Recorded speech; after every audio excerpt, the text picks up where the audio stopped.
تو اس کا نام امام ابو داؤد نے رکھا ہے کتاب المناسک.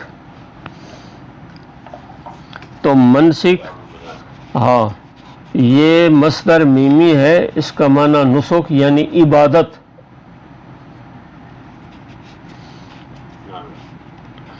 تو یہاں عموماً یہ استعمال ہوتی ہے مخصوص عبادت یعنی حج.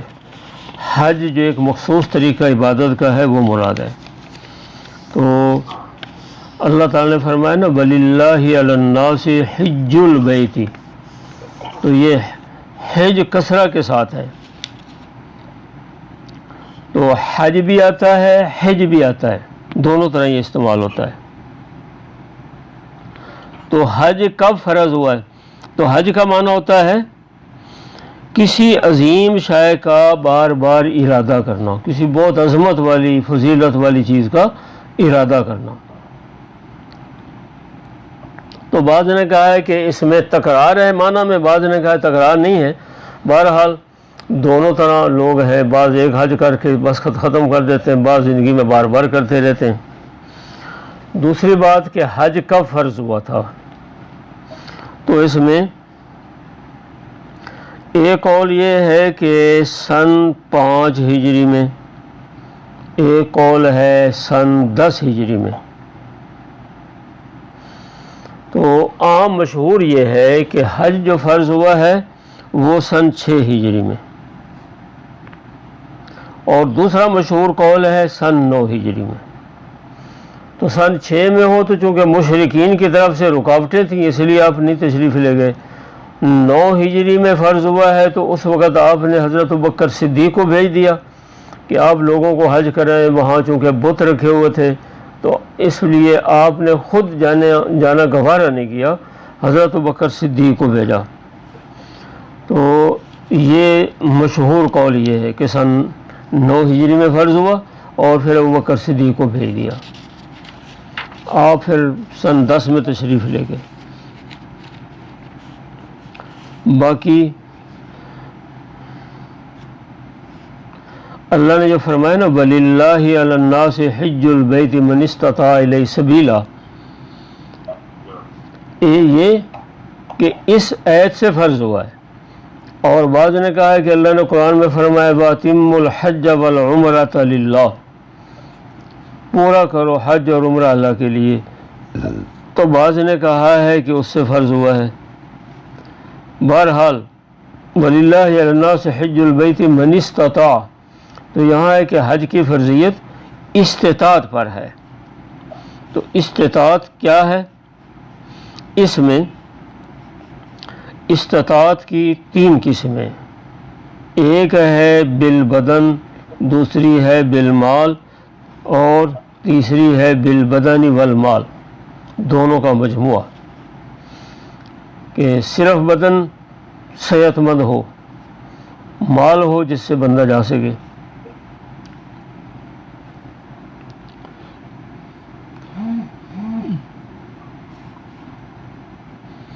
تو آیت میں جو ہے نا وَلِلَّهِ عَلَى النَّاسِ حِجُّ الْبَيْتِ مَنِ اسْتَطَاعَ إِلَيْهِ سَبِيلًا، اس میں احناف نے اول کو اختیار کیا ہے مال کو، کہ اگر مال ہے اور ساتھ بدن کو. تو امام مالک رحمۃ اللہ علیہ کہتے ہیں کہ صرف مال ہو تو کافی ہے، اگر آدمی معذور بھی ہے مال ہے تو اس کو اٹھا کر لے جایا جائے.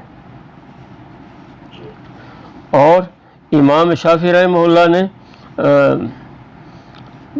بالبدن کو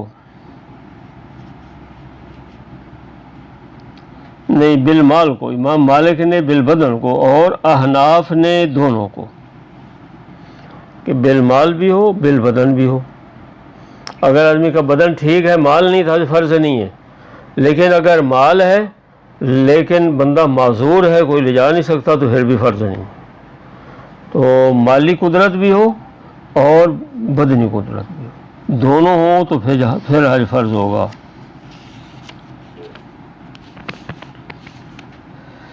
اس کے بعد اگلی بحث ہے کہ حج اگر فرض ہو جائے تو واجب علی الفور ہے یا واجب بالتراخی ہے. تو اس میں جب استطاعت ہو جائے تو امام ابو یوسف، امام ابو حنیفہ، امام مالک، امام احمد اور امام ابو یوسف، ان سب کے ہاں جب فرض ہوگی تو فی الفور کرنی چاہیے. اگر تاخیر کی تو گناہ ہوگا.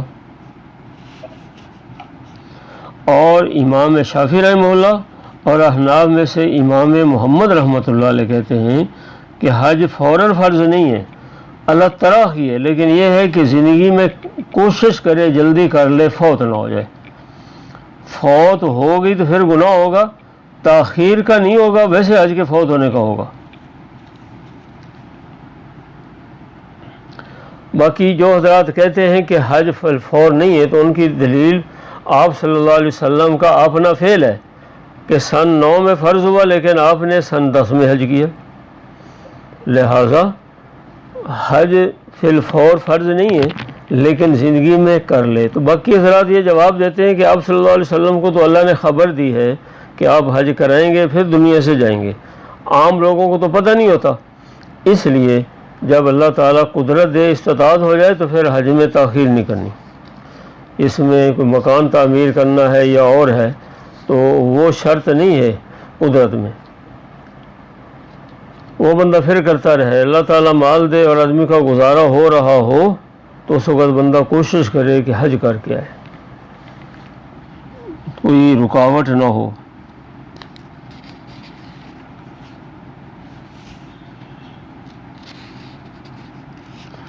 باقی اس کے بعد ایک بحث ہے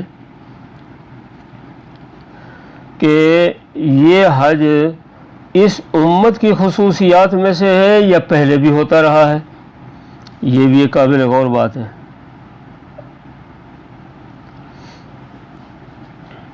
تو اس کے بارے میں ہے کہ حج پہلے ہوتا رہا ہے، حضرت آدم علیہ الصلوۃ والسلام سے ہی حج فرض ہو چکا تھا.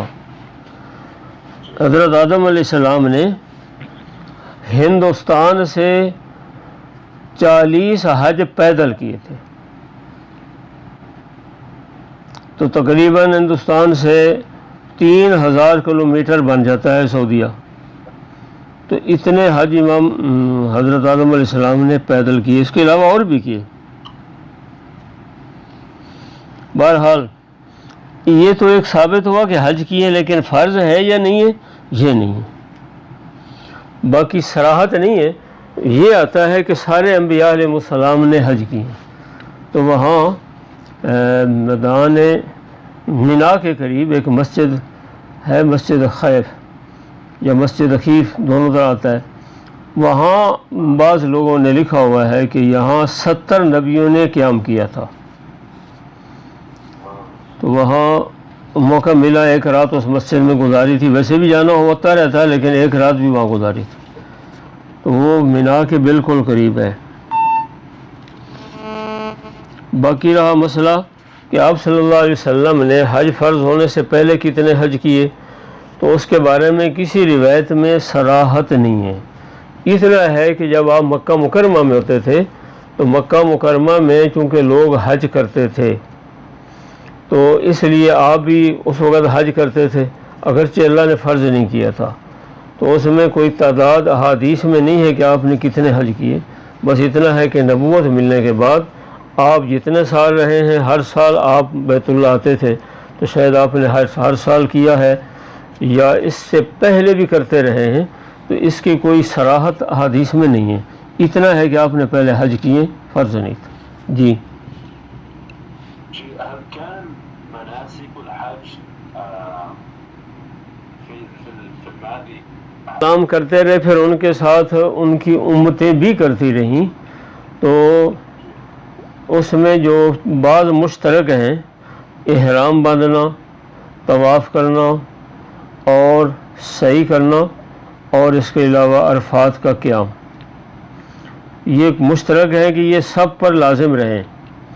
اس کے علاوہ جو باقی چیزیں ہیں وہ کچھ اس امت کے لیے خصوصیت سے اضافی ہیں.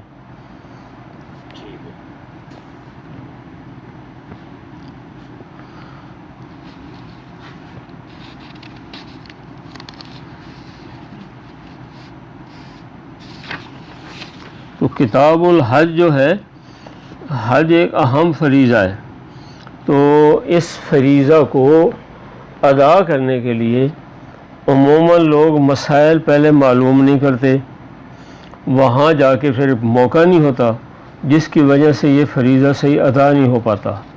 اس لیے حج ادا کرنے کے لیے آدمی چاہے پڑھا ہو مدرسے میں چاہے نہ پڑھا ہو، بعض مسائل ہوتے ہیں جو پڑھے ہو تو بھول جاتے ہیں، تو وہ مسائل پھر بندہ وہاں اگر معلوم نہ کرے تو اس کے لیے کوئی دم واجب ہو جاتا ہے یا کوئی جنایت ہو جاتی ہے، جس کی وجہ سے پھر بندہ پریشان ہوتا ہے۔ تو میں حج میں تھا تو ایک صاحب سے کوئی جنایت ہوگی تو اس پر اونٹ قربانی کرنا واجب ہوا، پھر وہ گیا اس نے اونٹ ذبح کیا، بعض پر دو دم آگے پتہ نہیں ہوتا لوگوں کو، اگر یہاں مسائل معلوم کر کے جائیں تو پھر آسانی ہوتی ہے۔ تو اس لیے حج کے مسائل معلوم کرنے یہ ذمہ داریوں میں سے ہے۔ باقی جتنا دور سے انسان آتا ہے، حضرت آدم علیہ السلام نے جیسے پیدل کیے اور بہت سارے لوگوں نے حج پیدل کیے، تو اللہ تعالیٰ حج کے ایک قدم پر 700 حرم کی نیکیاں عطا کرتے ہیں پیدل کے لیے۔ تو آدمی ویسے تو پیدل اتنا لمبا نہیں جا سکتے، بلکہ ملکی قوانین ہی ایسے ہیں کہ مشکل ہے، تو کم از کم انسان جب وہاں جائے تو مکہ مکرمہ سے پیدل منا جائے، پھر منا سے پیدل عرفات جائے، پھر پیدل عرفات سے مزدلفہ آئے، پھر مزدلفہ سے منا پیدل آئے، پھر منا سے مکہ مکرمہ پیدل آئے، طواف کرے، پھر واپس منا میں جائے، تو اس کے بعد 3 دن رہ کے پھر بندہ منا سے فارغ ہو جاتا ہے۔ تو یہ اگر پیدل کرے گا تو اللہ اس پر بھی وہی ثواب دیں گے کہ ایک ایک قدم پر 700 نیکیاں ملیں گی۔ ہاں، بہت زیادہ اجر۔ تو اگر آدمی ہمت کرے تو آسان ہو جائے۔ نام کہ مسجد نبی کھول دی ہے، نام نہ، اس سے پہلے بھی بعض وبائی بیماریاں آئیں نا، تو یہ حج میں لوگ کم آئے، پہلے بھی تاریخ میں سے واقعات ہوئے۔ ہاں ہاں، تو جیسے نا طاعون کی بیماری آئی، تو طاعون کی بیماری پہلے آپ صلی اللہ علیہ وسلم کے زمانے کے بعد حضرت عمر کے زمانہ میں آئی، لیکن وہ یہ امواس ایک بستی تھی فلسطین میں، وہاں سے شروع ہوئی، وہ شام کا علاقہ بھی تھا، پھر وہاں پھیلی تو 50,000 سے اوپر لوگ فوت ہو گئے اس میں، جس میں بہت سارے صحابہ بھی فوت ہو گئے۔ حضرت ابو عبیدہ بن الجراح کا انتقال اسی طاعون سے ہوا، حضرت ابو دردہ رضی اللہ عنہ کا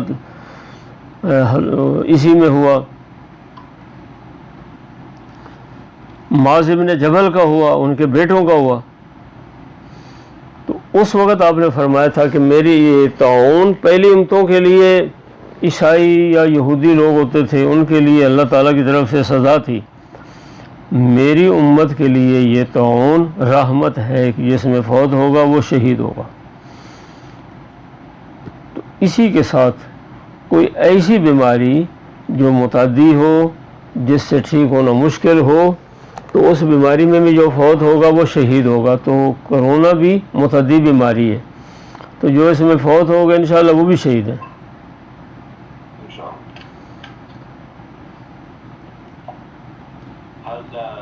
كيف كان الأحوال في باكستان؟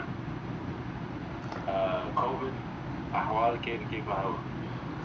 پاکستان کے حالات ابھی بہتر ہیں، یعنی ہاں، مدارس کے امتحانات اگلے ہفتے شروع ہو رہے ہیں، مدارس میں طلبہ آ گئے ہیں، مساجد میں جمعے ہو رہے ہیں، مساجد میں 5 نمازیں ہو رہی ہیں، بازاروں میں بھی لوگ عام چل پھر رہے ہیں بغیر کسی احتیاط کے، تو حالات پہلے سے بہت بہتر ہیں۔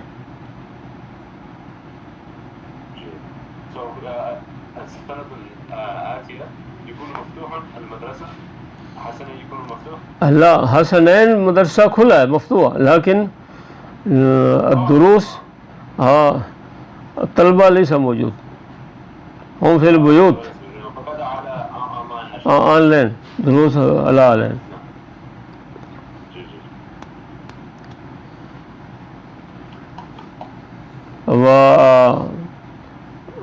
مدرسہ لدھیانہ وہاں اتلا. actually المدرسة يكون مفتوحا كذلك.